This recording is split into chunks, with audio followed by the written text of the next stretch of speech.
Welcome to another episode of Lead Me, where we help you take the next steps in leadership.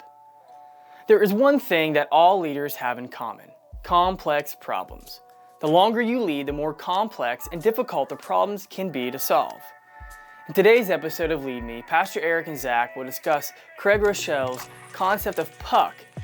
and how it is the essence of what every growing leader must endure.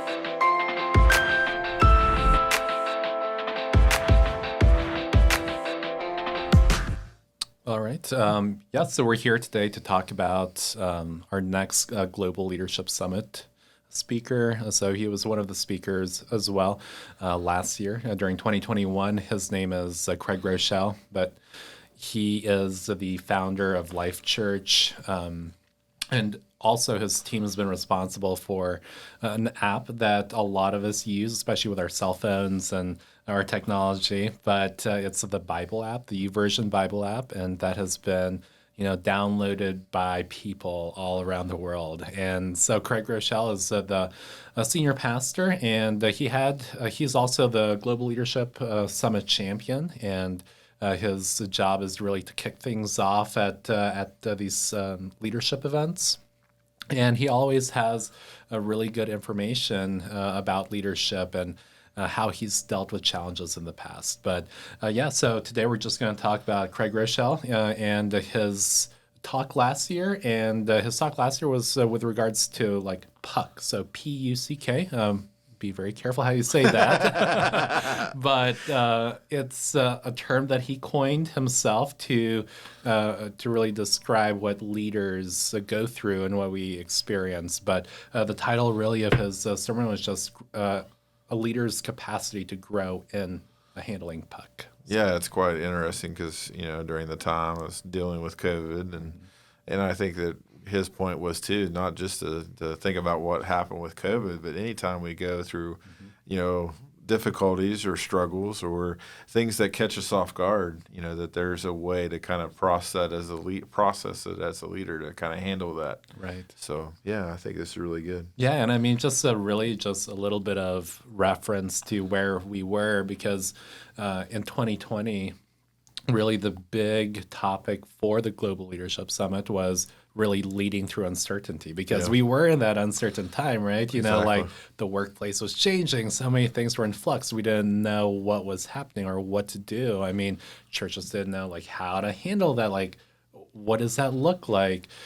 Businesses didn't know what that looked like as well. So we had that, and that was their big theme. But then as we were going to 2021, it was this is still continuing. Yeah. And there's still a lot of uncertainty in the atmosphere. And there's still a lot of that stuff going on. So that's where this topic really. And I'm sure that businesses and churches, I've seen that those churches that kind of handled the pandemic in a maybe the better way, I should say. It's not that probably none of it was the best way to handle the pandemic, but for those churches that kind of looked at newer approaches and didn't just shut down.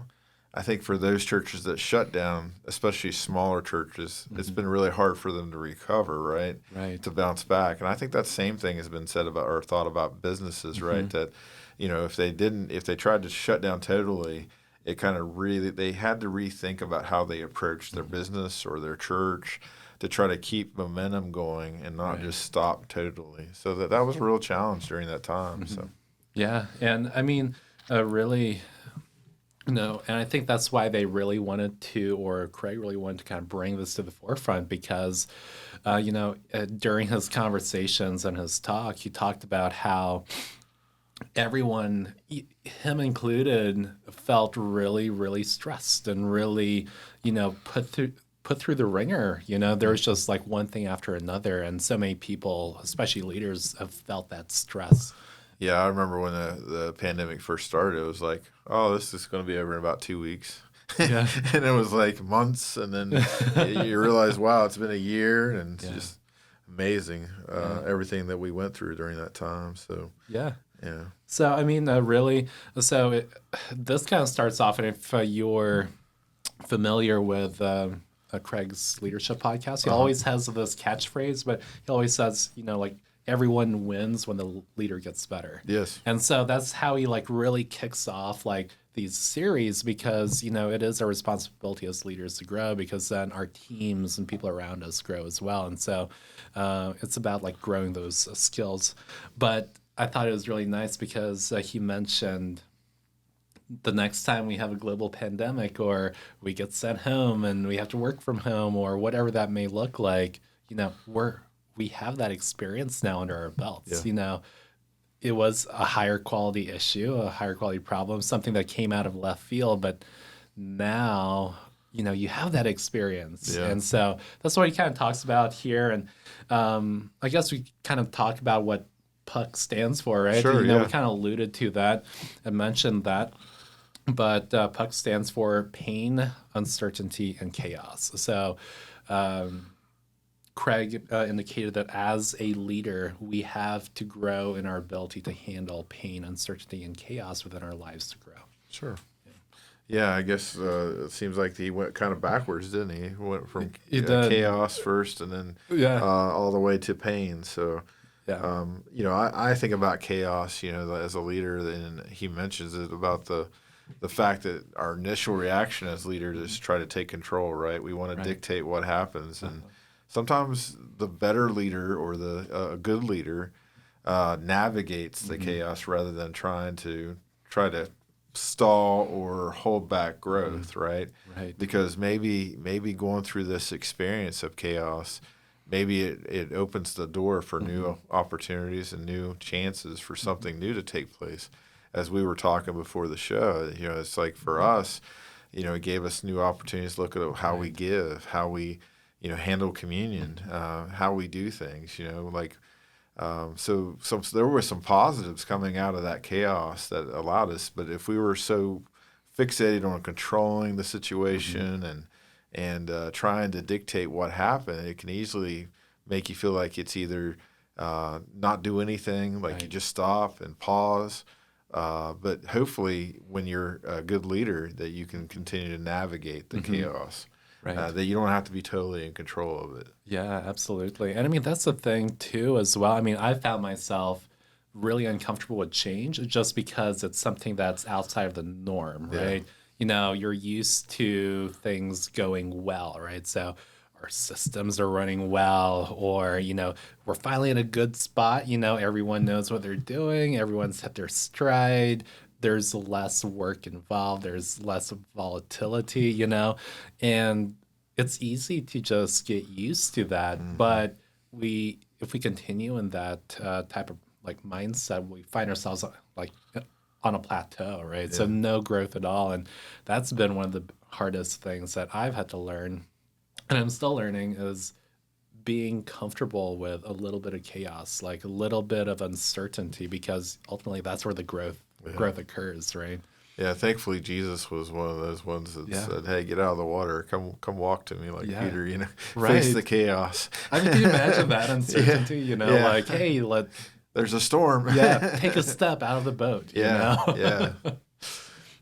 But and that's one thing that Craig mentioned as well in his conversation, is you could have a control or you could have growth, but you can't have both. Yeah.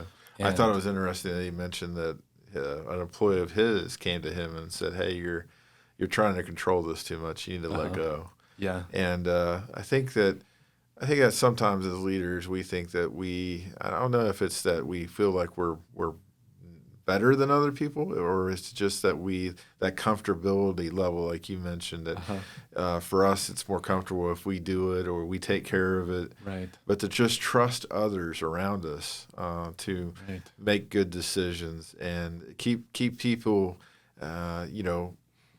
keep educating, keep equipping, keep empowering your leaders around you, and then trust them to do the work. I think that's important for us as leaders. Well, and the thing as well to kind of keep in mind, and I've had to remind myself of this as well, sometimes we have a hard time delegating work because we've gone through the process, right? We've been in that place before. We kind of know the mistakes that could occur, and we're so afraid that someone else is going to make those same mistakes. And really, it's our job as leaders, mentors, to say, hey, I've gone through this. These are the mistakes I've made, but don't be afraid of them making new mistakes, because that provides a way to grow, right? Once more. Yeah. And I think we forget that we were at that place once, and we've made mistakes, and people have given us grace and forgiveness, and now it's our time to provide that in return. I mean, it's like with Jesus, like he's given us forgiveness, and so in turn, like according to the Lord's Prayer, Father, forgive me as I have forgiven those who have sinned against me, or forgive me based off, like how I forgive my debtors, or whatever version, whatever version you read. So, but the other thing too that he really kind of brought to the table in this portion of like chaos is don't try to control dumb. Yeah, I like that. Right. So you want to dive into that just a little bit more? Yeah, absolutely. What he means by that? Yeah, so basically what his thought is, okay, so you have a really, really good team, right? So you have 9 people that are doing fantastic. And then you may have one that may be struggling, right? They're just making dumb mistakes. And his thought was, don't get so bureaucratic, right, that you make rules to try to basically rules to help resolve the issues that's being made by one person. So you're creating this rule that affects the whole team, while the majority of the team may not necessarily be making the mistake. One person's making the mistake. Don't put in place rules that stifles the team's growth just because you're trying to take care of one particular instance. So it's like you have a dumb mistake once in a while, right? And you create a rule for it, and now you've stifled the entire operation just because of one thing. It's another hoop to jump through, or it's another red tape. Exactly. And, if you have too many of those, you're just stifling growth, because everybody has to make sure they check the box. I see that a lot in corporations, right? That they do that, right? They have a lot of things and then people don't realize after a while, when you have this huge thing of red tape or this huge thing of hoops that you have to jump through, it stifles the energy, the momentum, the direction of where you're headed. Right. Well, and I mean, also, I feel like it's a case-by-case basis as well, right? Because, depending on what you do or how important that role is, determines like how much you should really slow down. There's a difference between like slowing down, just making sure you have your T's crossed and your I's dotted, like in airplanes, right? Before, like when they service, the mechanics have like a checklist to make sure that they brought all their tools out, and I mean, that's important because planes have to be safe, all the time, right? Yeah. But then you have like other processes that you could afford to have mistakes and have that learning opportunity afterwards. It's not as impactful. So yeah, don't make a rule for something you as a leader can correct. Sometimes people kind of hide behind the rules and try to eliminate something from happening instead of just directly going to the person to correct it. Because now you're forcing everybody to follow that rule when it was just one person that was just needing to be brought up or empowered or encouraged. Yeah. But I thought that was a really nice bit of insight that was shared, and it really has made me take a look at, And I think as a leader, we need to hold people accountable. It doesn't mean that we come down on them too hard. Yeah. But, oftentimes some people don't want to take that approach, but I find it in my years of experience, when you take the direct approach, people usually tend to start respecting that at some point, because they know that you care about them and you want to invest in them and you're wanting them to succeed as opposed to flounder. Right. And I mean, that's right, because you're like in this mindset of like equipping someone, and we move on from one position, like a place within organizations, or you may switch to a whole other organization. So there's always flux, no matter which like position or in which career you're in. There's always going to be flux. So there's always going to be a movement in and out of that position. And as leaders, it's really important to equip the people that come after you. You know, and he mentioned that as well during his speech. He talked about. He took a poll of the audience members and he said, "Hey, I'm the senior pastor for Life Church." He said, "How many positions do you think I interview for? Like, well, those positions that come in, how many of those I interview?" And he started off with the smallest, like the least like important position. And he's like, "Do you think I interview for that?" And, a majority of the audience didn't raise their hand. And, it got to like, do I interview for the pastor? Or, the associate pastor. And he went all the way up the ladder to like the campus pastor. And at the end, he said, "Here's the big thing. I did not interview any of those." Oh, wow. He said, "I have to enable the people that are responsible for interviewing those individuals, because," he said, "if they never interview them, they'll never have the opportunity to learn." So, yeah. No, that's true. And that, that's what's neat about building a successful team too. If you find the right team and have the right chemistry with your team, you should be able to trust them to go and do the work. You don't have to oversight or micromanage them. Right. And that's where he really ends this kind of like section off.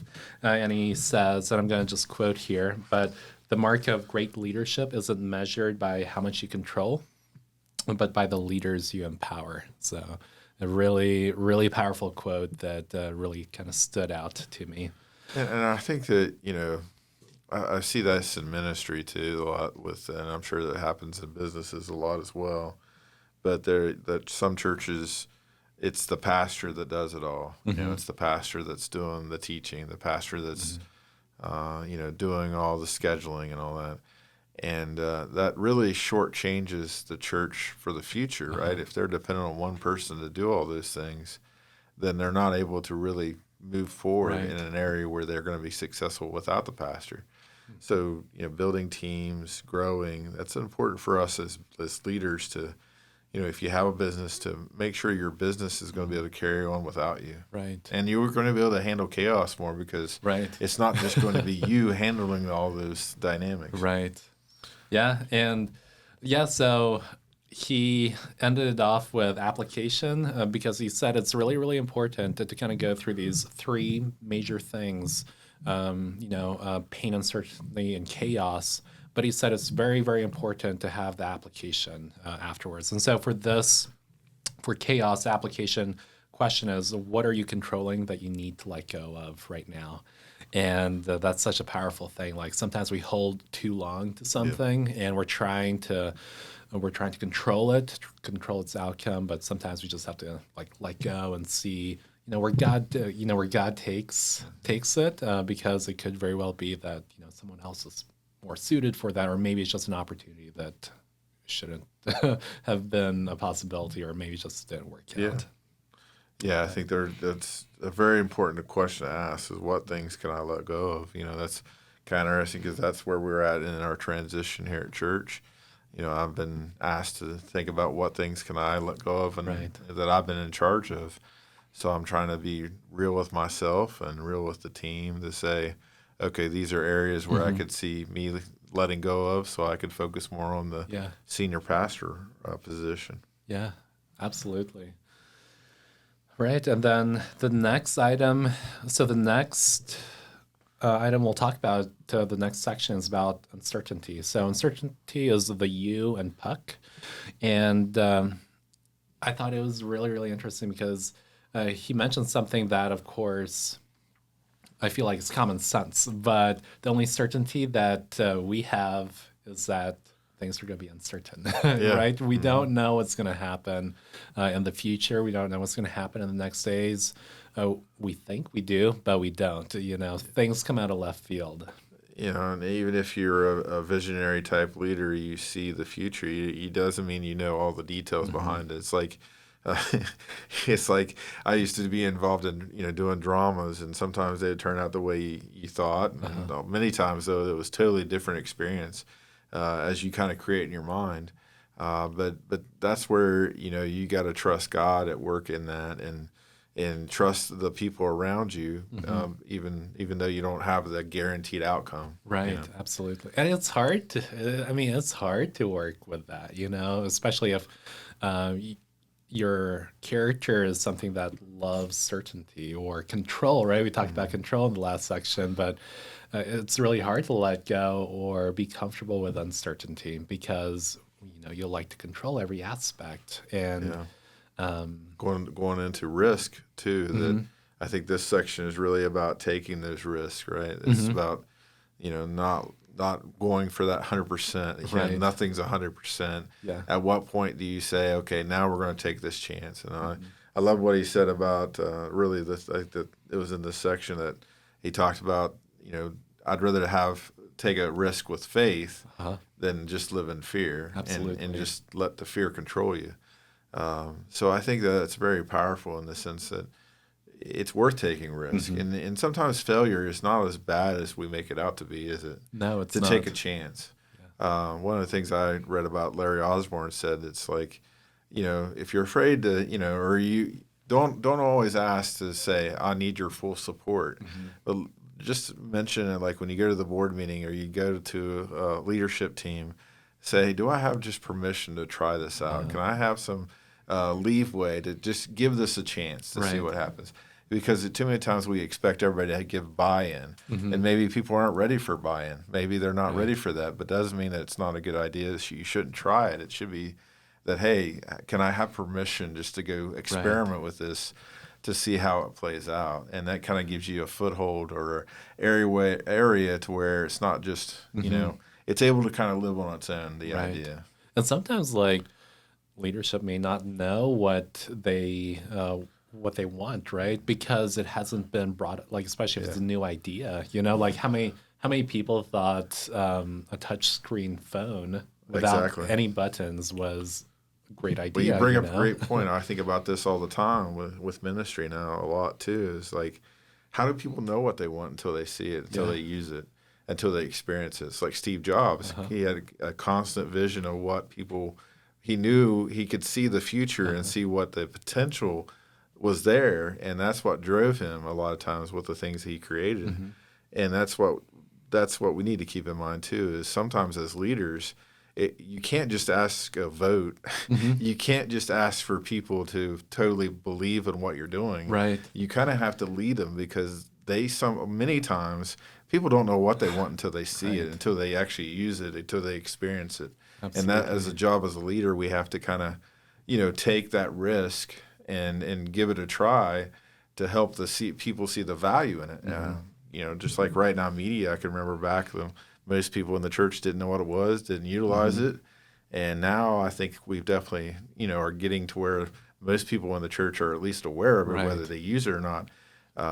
They're aware of what that is. So again, it's very, very interesting that a lot of times we base our leadership off of that certainty. We want to be comfortable. We want things to go our way, right?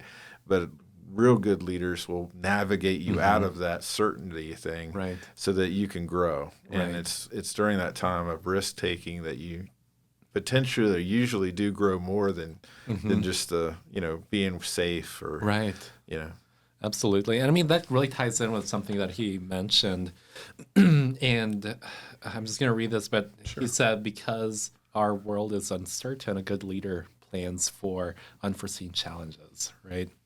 And that also a great leader plans for unexpected opportunities that occurs out of that, because out of uncertainty comes opportunities. Yeah. Because, once again, it's nebulous, right? You don't know what's out there, but it's like we could either focus on the negative, like sure, there are negative things out there, or there could be certainty. So it's like trekking through a jungle, right? You don't know what's ahead of the next bend. Could there be a tiger? Absolutely. Or there could be, gold, of whatever the case may be. So I thought that was, that was really, really powerful. And the one thing that I really liked out of this speech, I think it was like one of my biggest takeaways was to create margin for opportunities. Yeah. So many times we create like margin for negative things to happen, right? So that's what insurance is for. We create margin just in case, we get in a car accident or we break a leg or something. So, I mean, we plan for negative things, but I know for me, I don't take as much time preparing for opportunities, like whether that's your time, opening your time up so that when that opportunity arrives, you could say, oh, I will take that on. Or Yeah. so I thought that was a really good takeaway. Just Yeah, and I just thinking about Life Church. That I remember when they introduced, I think it was a Global Leadership Summit, and he spoke maybe a few years ago about this lens. It was a new app that the church was introducing to take a picture, and it would associate a scripture with that picture. right. Well, I'm assuming that's failed because that's no longer a thing now. But look at the at least they took a risk, right? And a lot of times we worry so much, but probably most people don't even know that's a thing that was. But that was a willingness to take a risk, Right. and take an opportunity. Right. And so sometimes even if your opportunities don't pan out, don't get in the mindset, oh, I just need to play it safe. I just want to play it safe. Because I do think that when you are willing to take some risks, you're willing to grow. You're willing to take those opportunities for growth. I mean, just like with the Bible app, look how much it's used. Right. That was all started. And I remember hearing him talk about that it was a guy that came in from his office, their tech guy, said, hey, there's an opportunity to create an app and to do a Bible. And he was like, okay, we'll go with it. Let's try it out. So, just his willingness to be open to the idea, to listen to somebody else. Right. So it wasn't like his idea. It was somebody on his staff that had this idea, and he was he wasn't the person to say, oh, no, we can't do that. Right. And I think that also reminds me of another Andy Stanley speech that talked about, are you a how-to person or are you a wow person? How do you approach people's ideas? Because a lot of times we're so much about how. Well, how are you going to do that? How are you going to do this?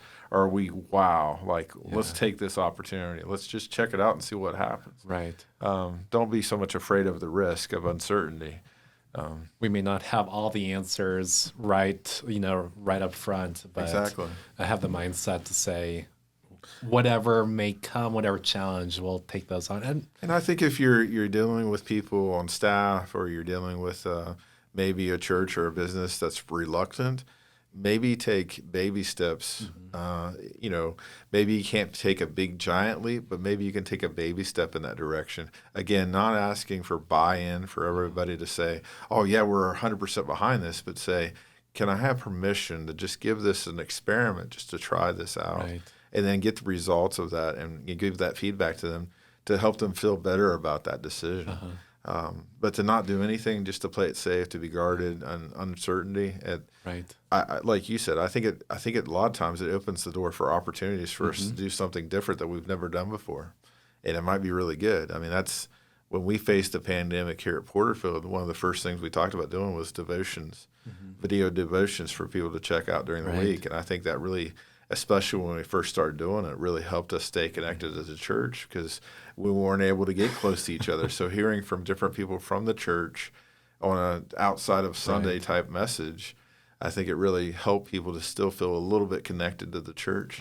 So yeah, absolutely. No, that program that you guys did, it really created like a footprint on like digital platforms, whether that's social media, just seeing the churches out there and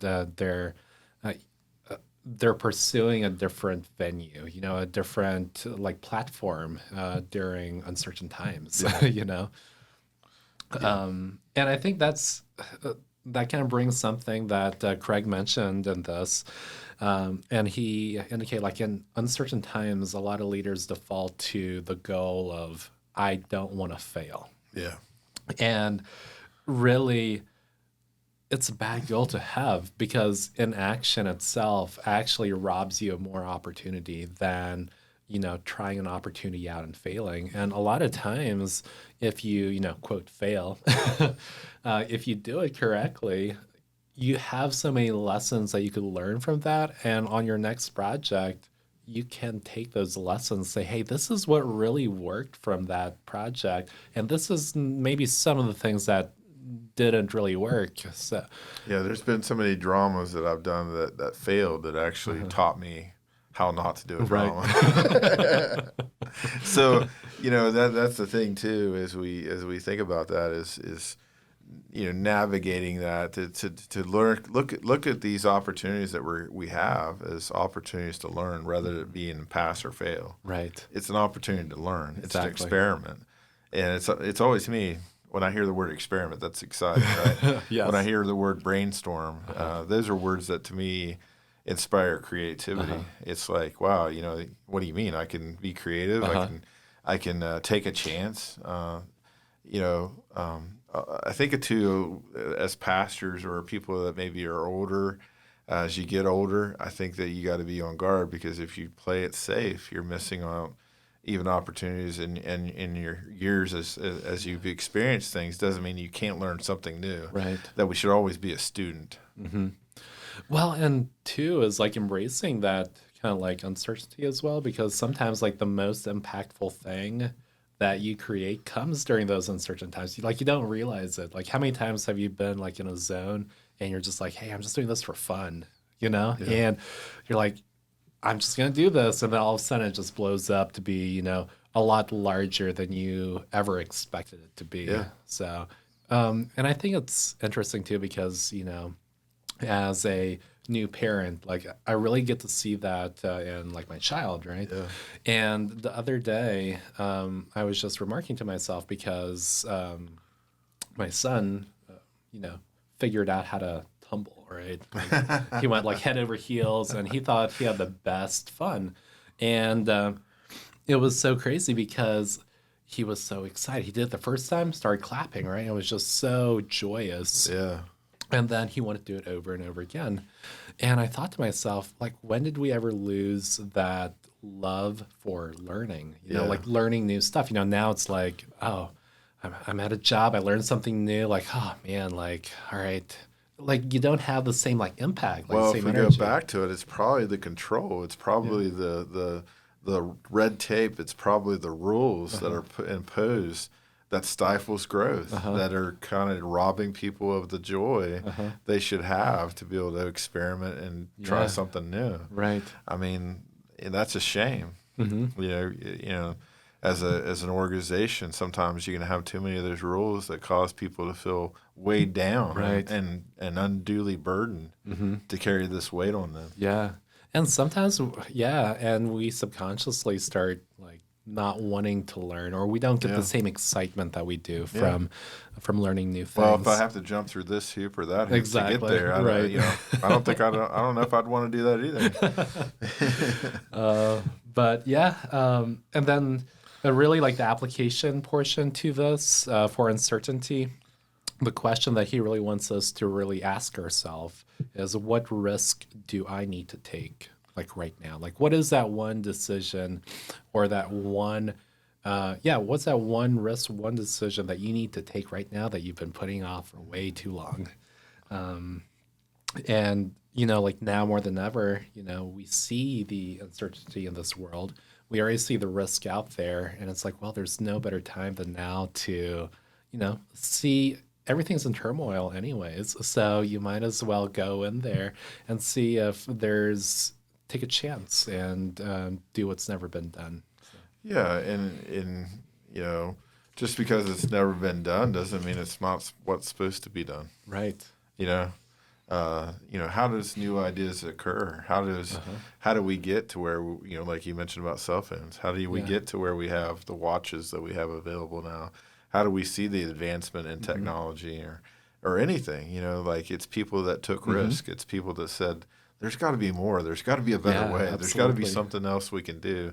If you just stay with the norm and just try to stay that with uncertain times, you're going to be behind in a lot of ways. You gotta kind of look at those opportunities that you're given in those uncertain times as advantages, really opportunities. Absolutely. I mean, if you think about it, like the Wright brothers, they created the plane, right? They invented the plane, and within 100 years, I mean, look where we've come. Look how far we've come. And I mean, now we can't imagine a world without airplanes, right? And so just the impact that two people had on this world. So I mean, well, it's like I don't know if you knew this, but I was watching a documentary about Star Trek and the fact that they had the communicators that they had on the TV, the old original TV show. That's what inspired people to build cell phones. So it was really cool to see that, that here you have cell phones because of a fantasy show, right? A sci-fi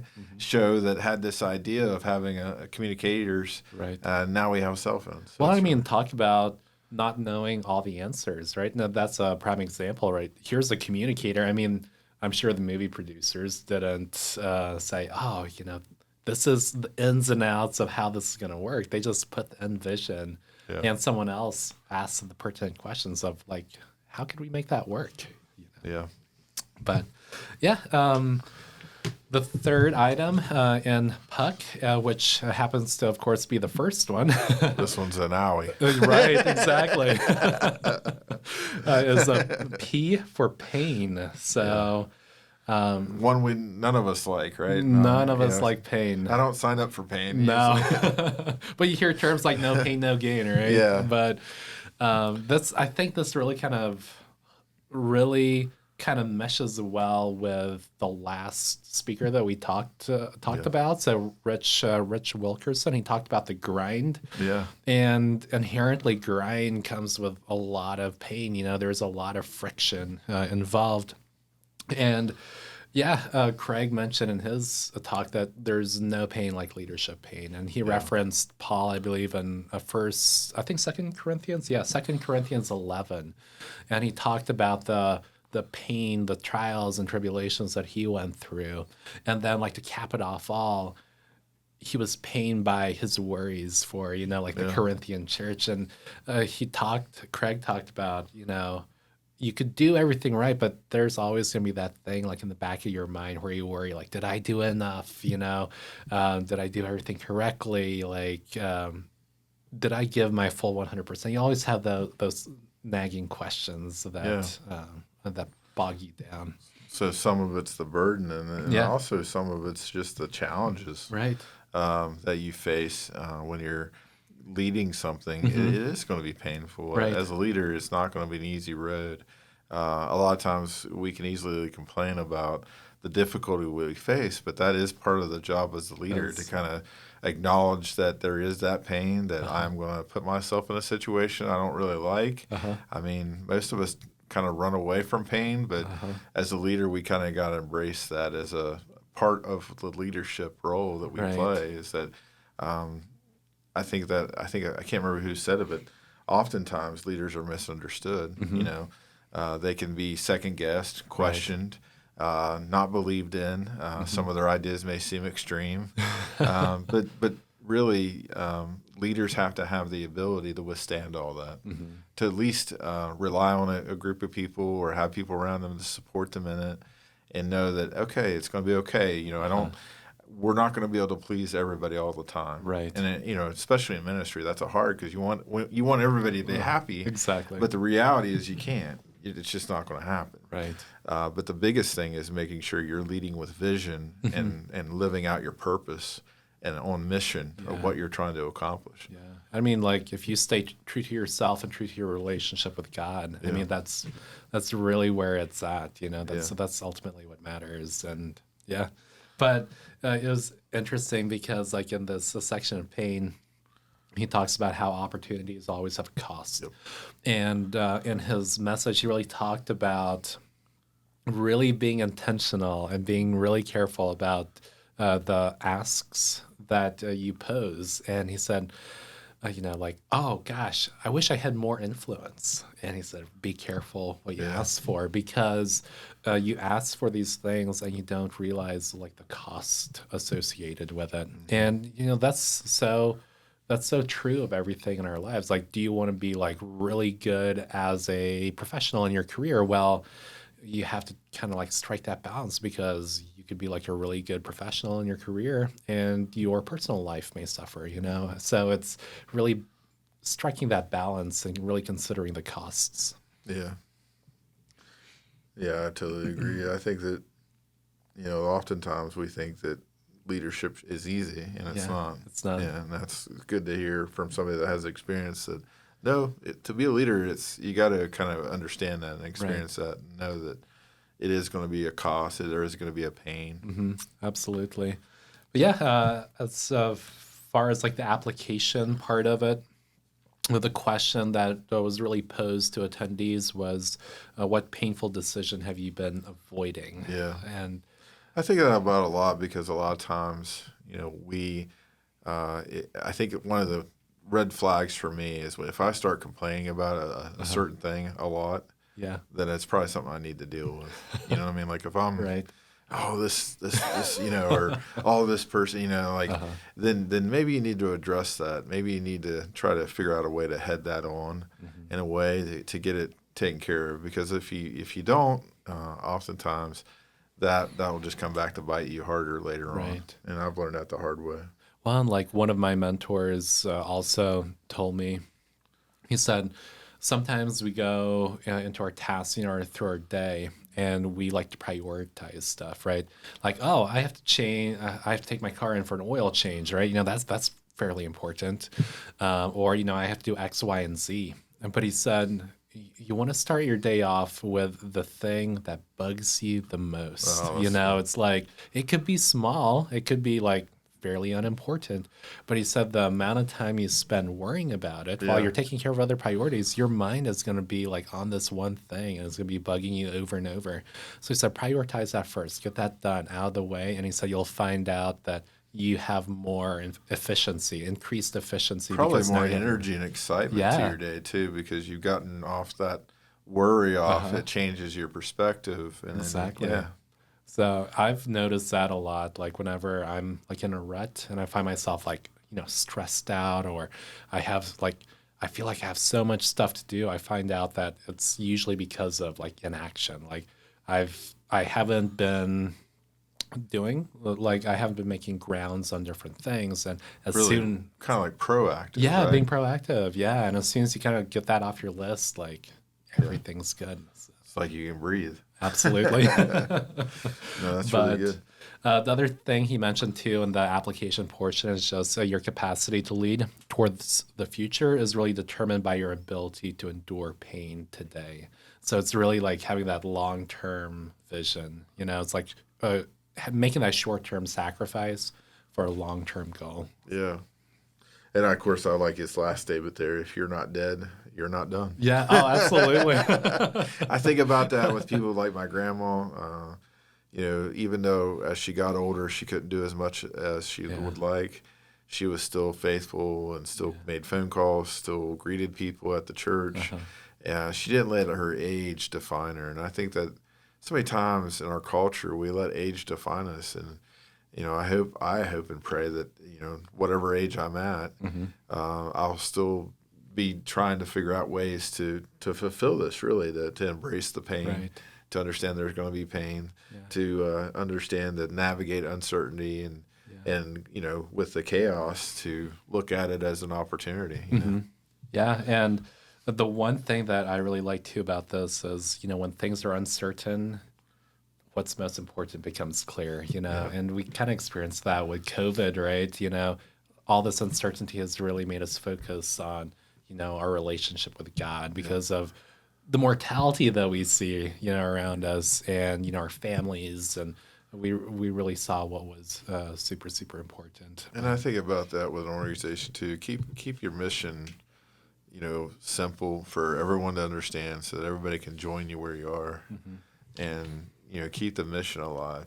Just like our mission here is love, lead, life. And I think if we would live out those three words, that would change so many things. Right. How we approach things. Yeah. So I mean, like really, kind of like in the wrap up portion of that, really as a leader, growing in your capacity for P.U.C, right? The big things that we should really kind of like reflect on, and that's so powerful. But to reflect on these three things, what do you need to let go? What risks do you need to take? And then what painful decision needs to be made right now? Yeah. No, those are really good, and those are action steps that kind of lead you through those uncertain times and chaos and the pain that you're experiencing. Absolutely.